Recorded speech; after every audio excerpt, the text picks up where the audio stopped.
The moment I stepped through the heavy oak doors, a profound silence fell over the courtroom. It was the kind of quiet that feels louder than noise, a vacuum that sucks all the air out of the room. I saw my brother, Mark, the family's golden boy who wore his charisma like a shield, turn white as a sheet. He leaned over to our father, and I could read his lips, the whispered words sharp with panic. "No. She can't be here." My mother simply raised a trembling hand to her mouth, her pearls catching the light. My father, Robert, a man who valued public perception above all else, refused to meet my gaze. His jaw was a hard line of fury and shame. He just stared straight ahead at the state seal on the wall, as if looking at me would make this all real. High on the bench, the judge's hand shook slightly as he flipped through the pages of a federally sealed file that had been placed before him just moments ago. I could almost hear the echo of his thoughts, the words that would soon be spoken aloud. This case was closed. Docket 78B was settled 12 years ago, but I wasn't there as a family member. I wasn't there to argue or plead. I was there as an officer of the court. 3 weeks earlier, the four of us were gathered in the sterile, glass-walled conference room of a wealth management firm. The family lawyer was droning on about the final disbursement of a trust fund, the very fund created from the ashes of a failed business venture from my youth. It was the final step in granting Mark sole control over the assets. My father clapped him on the shoulder, his voice booming with pride. "See, this is what a real career looks like. Stability. Power." He then turned to me, a dismissive wave of his hand erasing my entire existence. "Not like your little government accounting job. Bet you're still chasing paperclips in some basement."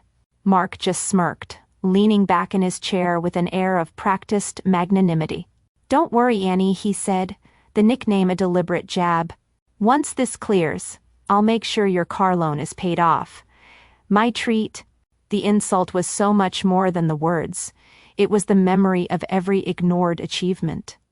Every time money was tight for me, but flowed like a river for him. I said nothing. I just gave a slow, deliberate nod, my eyes cold and empty as I let the moment burn itself into my memory. He called me Annie, the nickname they gave me after I lost them all that money. He had no idea he was talking to senior investigator Miller, the woman. The DOJ calls when assets have been hidden for more than a decade. To understand the federal reckoning that was coming, you have to understand the lie they built 12 years ago. To understand that lie, you have to go back 12 years, to a stuffy lawyer's office that smelled of old paper and stale coffee. I was so much younger then, full of a fragile, brilliant hope about the tech startup I had poured my soul into. That hope was dying under the fluorescent lights. My father was pacing, his voice a low, disappointed rumble that echoed the lectures of my childhood. He wasn't yelling. That would have been easier. Instead, he spoke of shame, of embarrassing the family name, of the recklessness of my ambition. He made my dreams sound like a childish whim that had cost them everything. And my brother, Mark. He stood by the window, hands in his pockets, the very picture of reluctant sorrow. He'd look over at me with these deep, sympathetic eyes, but I could see the flicker of triumph he couldn't quite hide. He was my partner in the venture, the one who handled the books. He was also the one who, as I later discovered, had created a phantom trail of fake invoices and shifted funds just before our key investor pulled out. He manufactured a crisis, and then positioned me at the center of the wreckage. They presented me with a choice that was never really a choice at all. Sign a settlement, take the blame, and let Mark salvage what was left. Or fight, and tear the family apart in a public battle. I had no resources to win. So I signed. My hand was shaking so badly I could barely form the letters of my own name. I remember tracing the legal jargon with my finger, the clause that legally erased me. It granted Mark all rights to any and all recovered assets or intellectual property. With that single, shaky signature, I became a ghost in my own story, a cautionary tale they would tell for years. I was the naive daughter, the reckless failure. Mark was the responsible son, the one who cleaned up my mess. It was the perfect narrative, and I had just signed it into law. That was the world they built for me. It was a small, gray box, but it wasn't the world I lived in. My real world was a place they couldn't even imagine.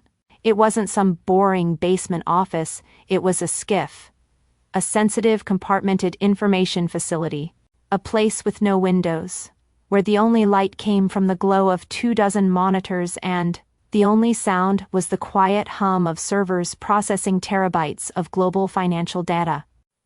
Here, the air tasted like cold, clean electricity, the taste of secrets. This was where I hunted the biggest financial predators on the planet, untangling their billion-dollar knots of fraud and deception. This was where my mind, the one my family deemed too flighty for a simple startup, could truly fly. I remember one night, staring at a complex web of transactions that had stumped our entire division for weeks. My boss, Deputy Director Evans, a seasoned, no-nonsense DOJ official who had seen everything, came and stood behind me. His presence was a quiet weight of authority and expectation. "Miller," he said, his voice low. "The target moved the assets through 3 shell core in the Caymans. We've hit a wall." I didn't even turn around. My eyes were locked on a single, flickering data point from a correspondent bank in Cyprus. "He didn't hit a wall, sir," I replied, my fingers already flying across the keyboard. "He used a debit-credit swap. It's an old trick to make funds look like they've vanished. The money isn't gone. It's just inverted."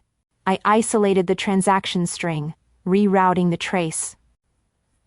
"Give me an hour." Evans just stood there for a moment, and I could feel his quiet, profound respect. He didn't offer advice or micromanage. He just trusted me. In my world, I wasn't the family failure.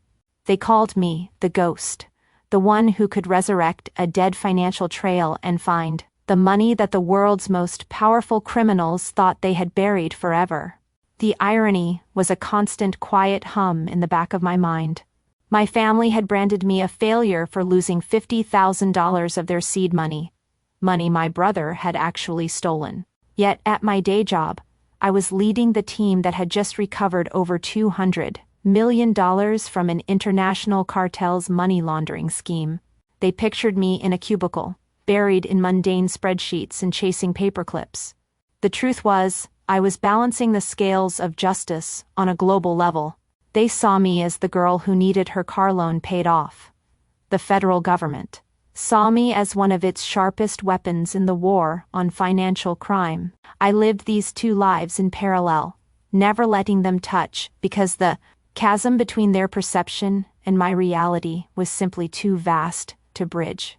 For 12 years, I had accepted their version of the story because I thought peace was more important than truth. But when Mark tried to claim the last of the blood money, I realized peace was impossible without truth. It was time to declassify the past. After leaving that conference room, I didn't go home to rage or mourn the finality of my family's betrayal. There were no tears. The emotional part of me had simply switched off. Instead, I drove back to the office, the city lights blurring past me in streaks of cold indifference. I walked through the silent, empty hallways, my heels echoing in the cavernous space, and let myself into the secure sanctuary of the SCIF.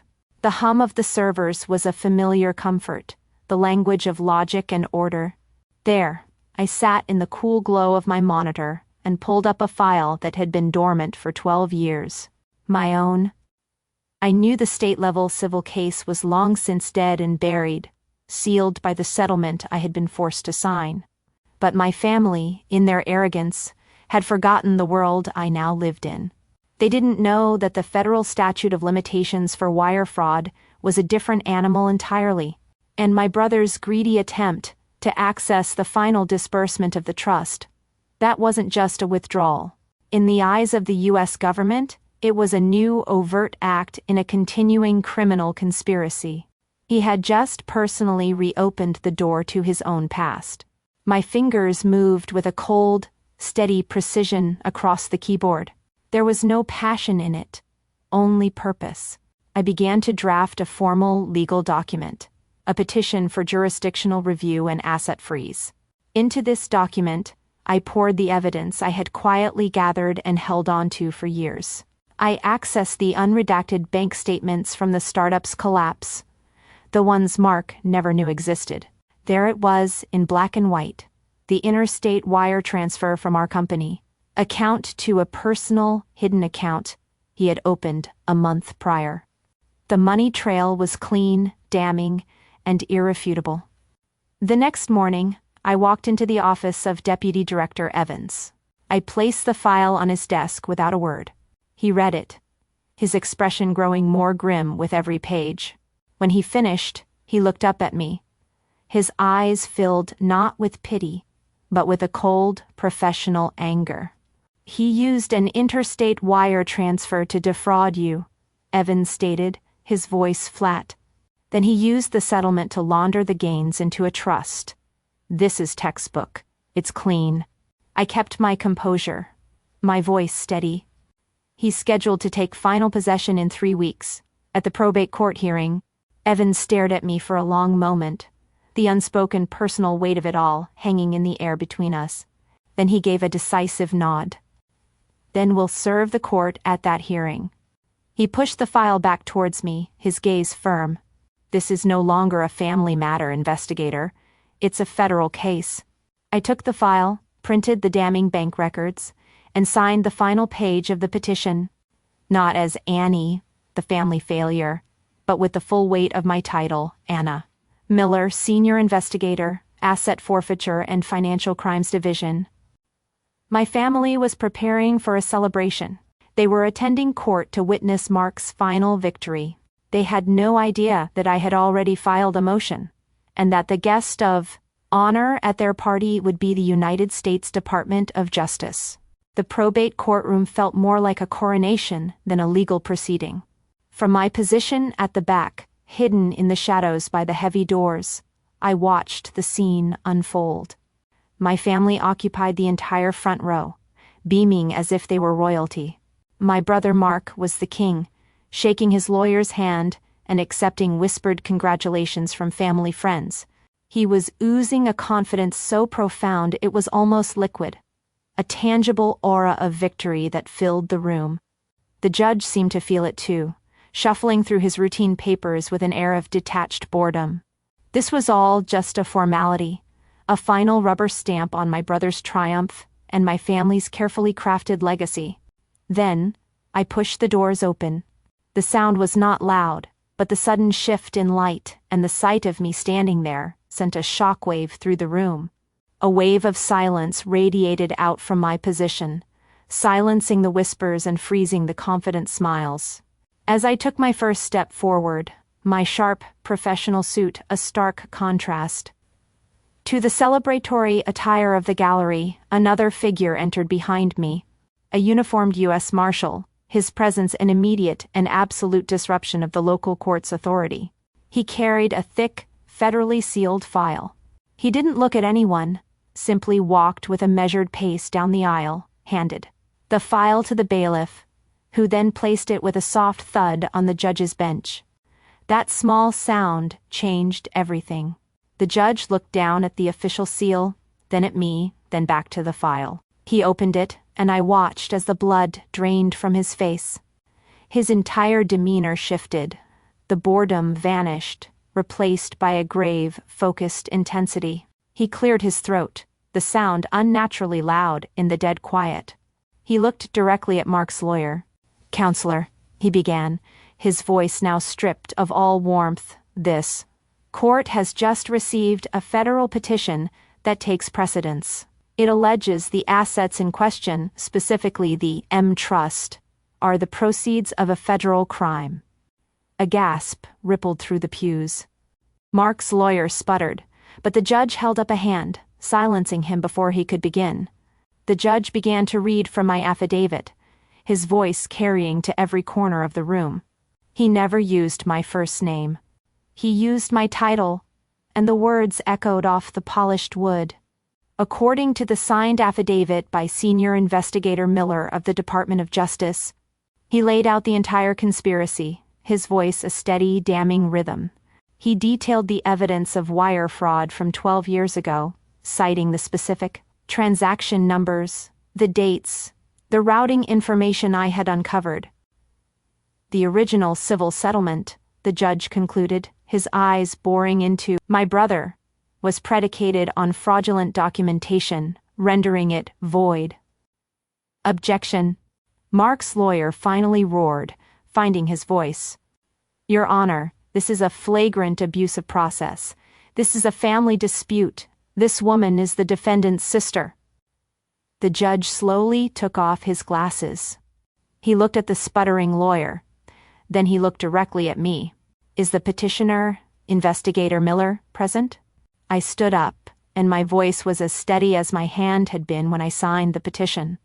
I am, Your Honor. And is the evidence in this file accurate? For the first time, I allowed myself to look directly at Mark. His mask of charm had shattered, revealing the terrified fraud beneath.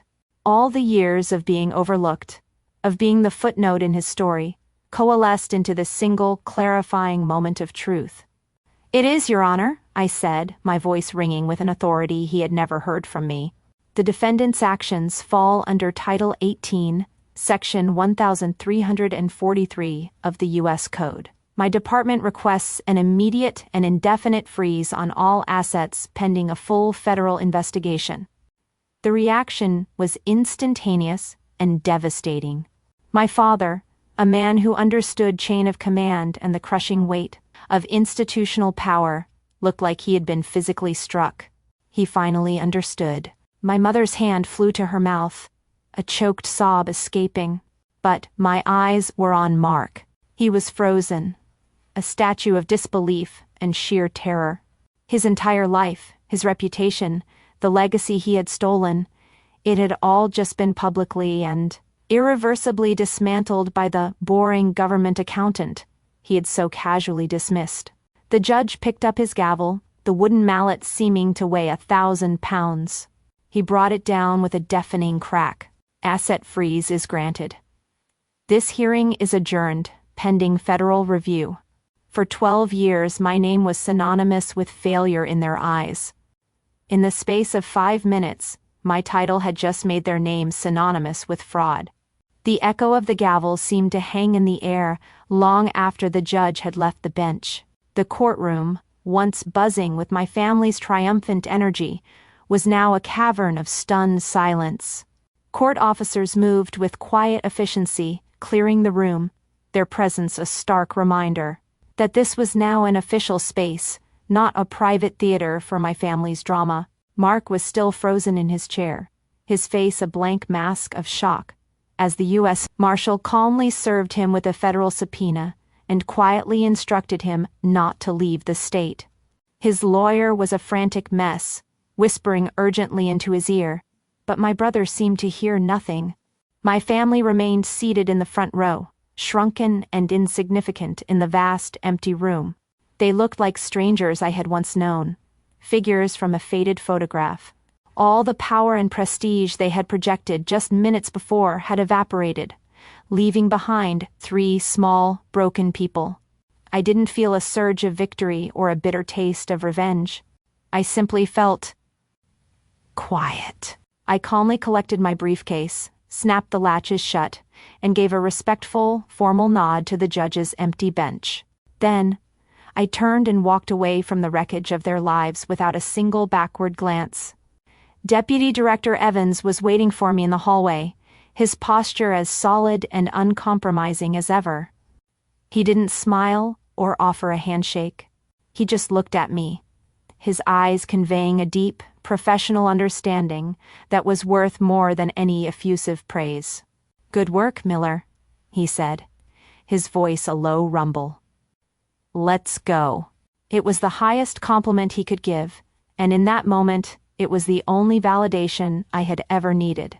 It wasn't about love or approval. It was about respect. It was an acknowledgement of my competence, my integrity, my work. It was everything I had been starved for, delivered in 3 simple words. 6 months later, the world was a different place. My world, anyway. The nameplate on my new office door was heavy, solid brass. The engraved letters. Sharp and clear, Anna Miller, Section Chief, Domestic Financial Crimes. I was at the head of a massive conference table, leading a briefing for a team of a dozen sharp, focused investigators. They leaned forward as I spoke, their expressions attentive, their questions insightful. They challenged me, they respected me, and together we did work that mattered. This was my new family, one not bound by blood or dysfunctional obligation, but forged in the crucible of shared purpose and mutual respect. The consequences for my old family had been swift and severe. A quiet resolution handled in the sterile halls of federal court. As for my brother, Mark was indicted on 2 counts of wire fraud and 1 count of money laundering. Faced with irrefutable evidence and the prospect of a long prison sentence, he pled guilty. He forfeited the entire trust. Every last dollar built on his deception. He was sentenced to 5 years of probation and 5,000 hours of community service. My father's greatest fear had come to pass. The family name he had guarded so fiercely wasn't just tarnished, it was ruined. And the irony was that it was his own choices, his decision to elevate a lie over the truth, that had ultimately brought it all crashing down. One afternoon, an email popped up on my screen. The sender was my mother. The subject line contained just 2 words, "Your brother." I hesitated for only a second before I clicked it open. The message was short. A desperate, rambling plea for me to use my influence to help Mark, to lessen his sentence, appealing to the very idea of family that they themselves had broken. I read the words, and I waited for a feeling to surface. Anger, pity, satisfaction. Something. But nothing came. It was just noise from a distant world, a language I no longer spoke. The emotional ledger I had carried for so long was finally, blessedly empty. With a steady hand, I clicked the archive button, sending the message into a digital void without a reply. I turned back to the complex caseboard on my wall, picked up a marker, and drew a circle around our next target. A feeling of profound peace settling over me. My family tried to build a legacy on a lie they told about me. I built mine on the truths I uncovered about them. In the end, a name is only as strong as the integrity of the person who carries it.